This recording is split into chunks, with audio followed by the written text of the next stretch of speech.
विष्णु भगवान की जय।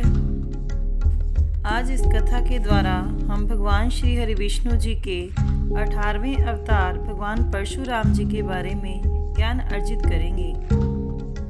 महर्षि जमदग्नि की पति प्रायणा पत्नी रेणुका के गर्भ से 5 पुत्र उत्पन्न हुए।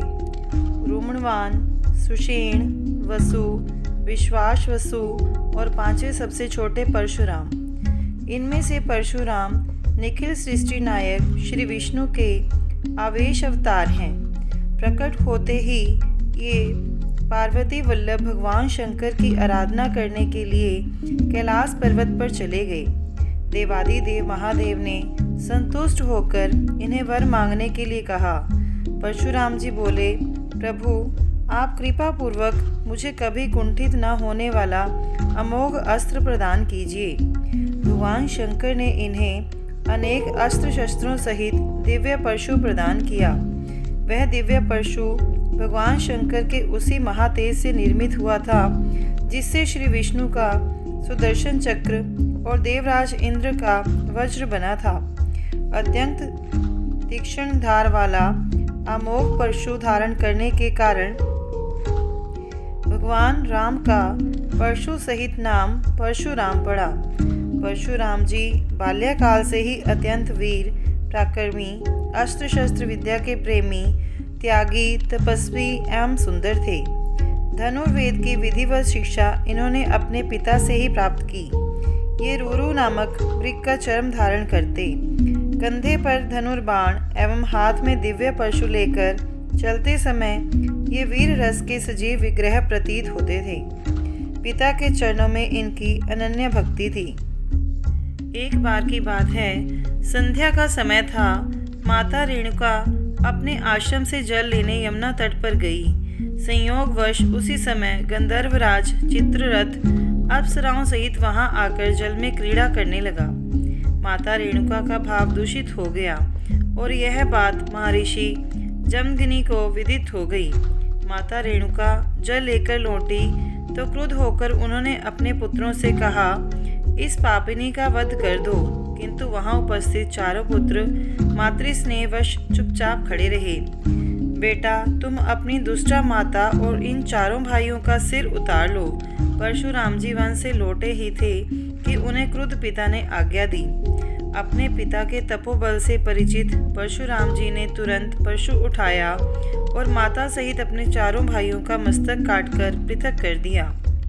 धर्मज्ञ राम, मैं तुम पर प्रसन्न हूँ। क्रोध शांत होने पर महर्षि जमदग्नि ने परशुराम जी से कहा, तुम इच्छित वर मांग लो। पिताजी, मेरी माता जीवित हो जाए और उन्हें मेरे द्वारा मारे जाने की स्मृति ना रहे। परशुराम जी ने हाथ जोड़कर पिता से निवेदन किया और वह मानस पाप उन्हें स्पर्श न करे। मेरे चारों भाई जीवित हो जाएं, युद्ध में मेरा कोई सामना न कर सके और मैं दीर्घायु प्राप्त करूं। यही होगा। मुस्कुराकर जमदग्नि जी ने कहा, इन सब के सिर इनके धड़ों से जोड़ दो। परशुराम जी ने पिताजी की आज्ञा का पालन किया और उनकी माता तथा अग्रज अनायास ही उठ बैठे। उन्होंने समझा हमें गाढ़ निद्रा आ गई थी।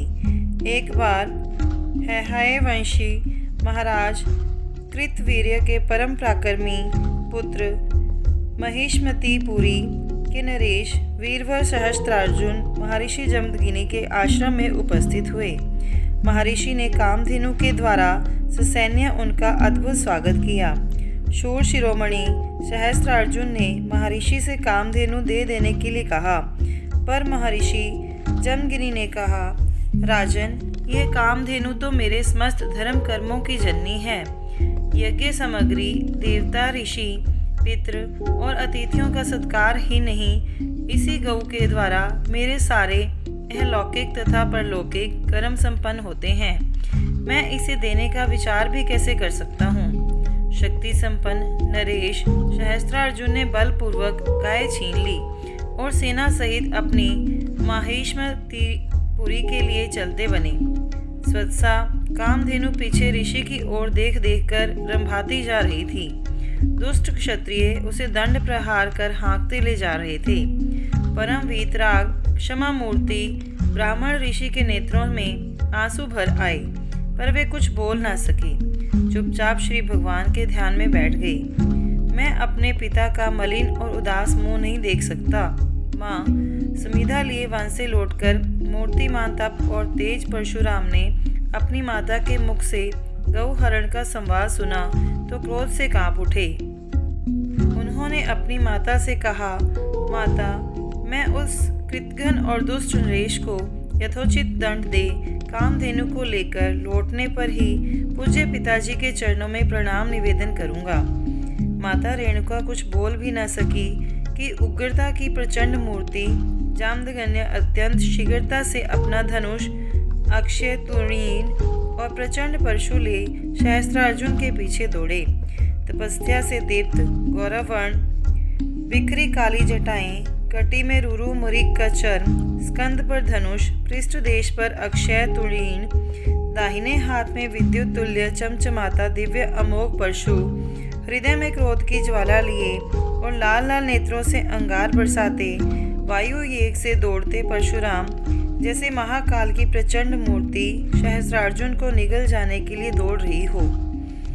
उद्वत कार्तवीर्य अपनी महिमतीपुरी में प्रविष्ट भी नहीं हो पाया था कि पितृभक्त परम तेजस्वी ऋषि कुमार परशुराम जी की गर्जना सुनकर सहम गया।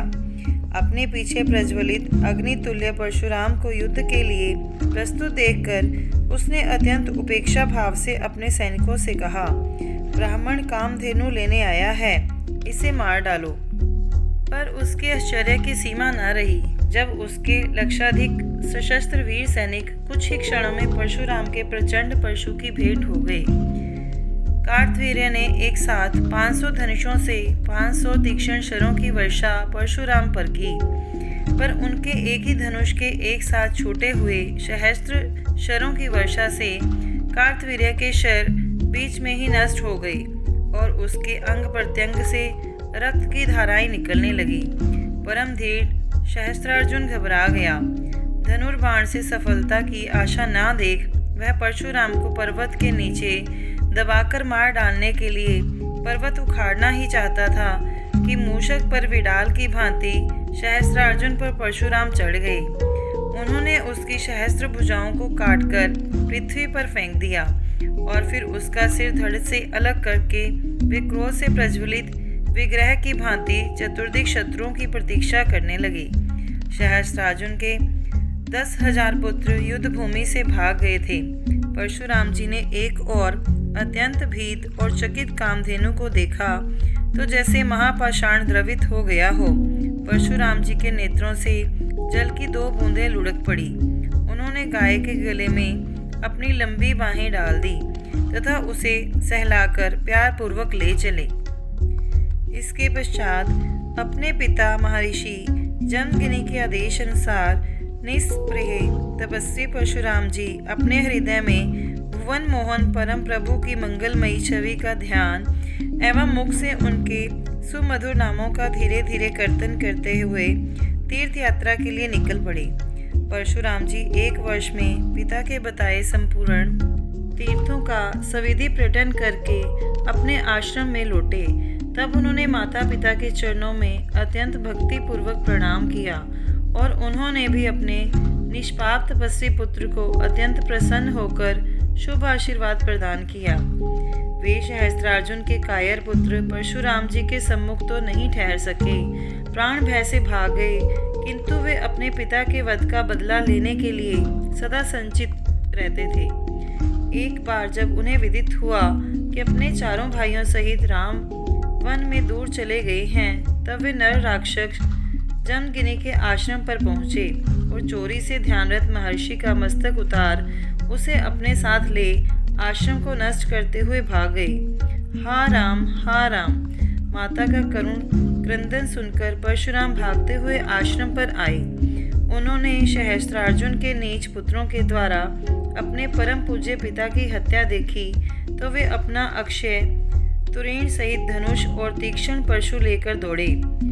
महिष्मतीपुरी में पहुंचते ही वे सहस्त्रार्जुन के सहस्त्रों पुत्रों को अपने अमोघ परशु से काटने लगे। साक्षात काल की भांति वे दुष्ट क्षत्रियों को काट रहे थे।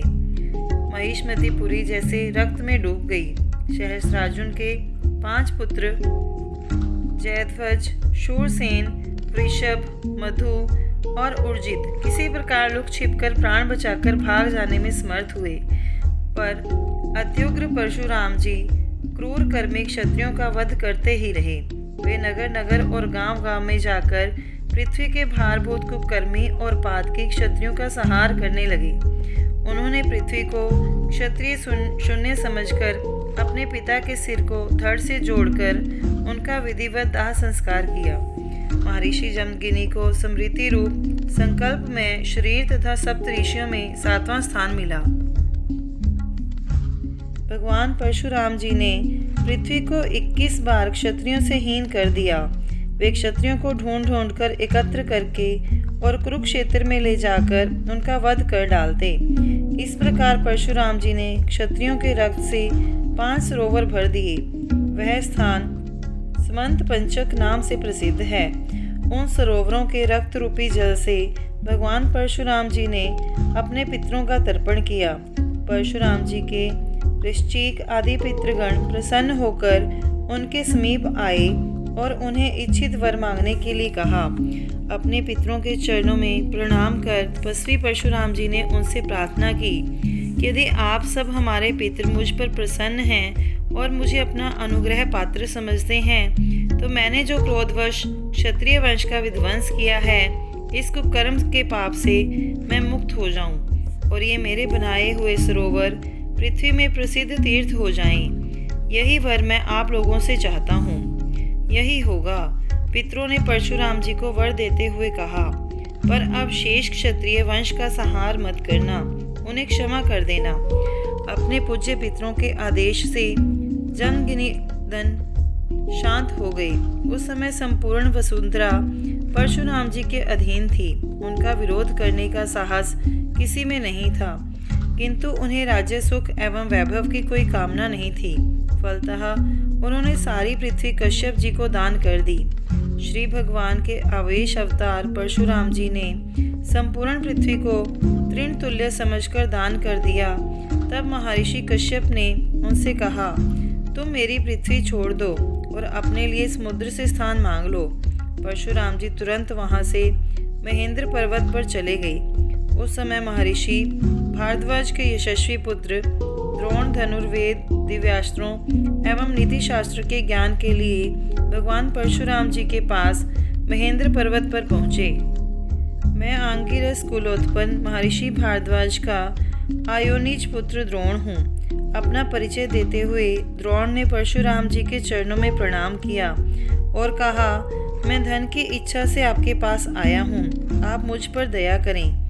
परम विरक्त परशुराम जी ने द्रोण जी से कहा, ब्राह्मण, अब तो मैंने केवल अपने शरीर को ही बचा रखा है, शरीर के सिवा सब कुछ दान कर दिया। अतः अब तुम मेरे अस्त्रों अथवा यह शरीर दोनों में से किसी एक को मांग लो। प्रभु, आप मुझे संपूर्ण अस्त्र, उनके प्रयोग तथा उपसंहार की विधि प्रदान करें। द्रोण ने निवेदन किया। तब रेणुका नंदन ने अपने सब अस्त्र द्रोण को दे दिए। आचार्य द्रोण भृगुनंदन परशुराम जी से दुर्लभ ब्रह्मास्त्र का भी ज्ञान प्राप्त कर धरती पर अत्यधिक शक्तिशाली हो गई। राजा युधिष्ठिर के राज्याभिषेक के समय महातपस्वी व्यास, देवल, असी तथा अन्य महर्षियों के साथ जामदग्नि ने भी उनका अभिषेक किया था। भीष्म पितामह ने भी इनसे अस्त्र विद्या सीखी थी। उन्होंने अपने मुखारविंद से कहा, एक बार मुझसे मेरे गुरु परम तेजस्वी परशुराम जी का युद्ध हुआ। परशुराम जी के पास रथ नहीं था। तब मैंने कहा, ब्राह्मण, मैं रथ पर बैठा हूँ और आप धरती पर खड़े हैं, इस कारण मैं आपसे युद्ध नहीं करूँगा। मुझसे युद्ध करने के लिए आप कवच पहनकर रथारूढ़ हो जाएं। तब युद्ध भूमि में मुस्कुराते हुए परशुराम जी ने मुझसे कहा, कुरुनंदन भीष्म, मेरे लिए पृथ्वी ही रथ है और चारों वेद ही उत्तम अश्वों के समान मेरे वाहन हैं। वायुदेव ही सारथी हैं और वेद माताएं गायत्री, सावित्री और सरस्वती माता ही कवच हैं। इन सब से आवृत एवं सुरक्षित होकर मैं रण क्षेत्र में युद्ध करूंगा। इतना कहकर पराक्रमी परशुराम जी ने मुझे अपने तीक्ष्ण शरों से घेर लिया। उस समय मैंने देखा परशुराम जी एक नगर तुल्य विस्तृत अद्भुत एवं दिव्य विमान में बैठे हैं। उसमें दिव्य अश्व जुते थे। वह स्वर्ण निर्मित रथ प्रत्येक रीति से सजा हुआ था। उसमें संपूर्ण श्रेष्ठ आयुध रखे हुए थे। परशुराम जी ने सूर्य चंद्र खचित कवच धारण कर रखा था और उनके प्रिय सखा वेद वेता अकृत व्रण उनके सारथी का कार्य कर रहे थे। परम पराक्रमी, परम तेजस्वी, परम तपस्वी, परम पितृभक्त भगवान परशुराम जी के साथ मेरा भयानक संग्राम हुआ। सौ हृदयों के समझाने से युद्ध बंद हुआ तो मैंने परम ऋषि परशुराम जी के समीप जाकर उनके चरणों में प्रणाम किया। परशुराम जी ने मुस्कुराकर मुझसे कहा, भीष्म, इस जगत में भूतल पर विचरने वाला कोई भी क्षत्रिय तुम्हारे समान नहीं है। जाओ, इस युद्ध में तुमने मुझे बहुत संतुष्ट किया है। श्री परशुराम जी कल्पांत स्थायी हैं। किसी किसी भाग्यशाली पुण्यात्मा को उनके दर्शन भी हो जाते हैं। बोलिए श्री हरि विष्णु भगवान की जय। ओम नमो नारायण।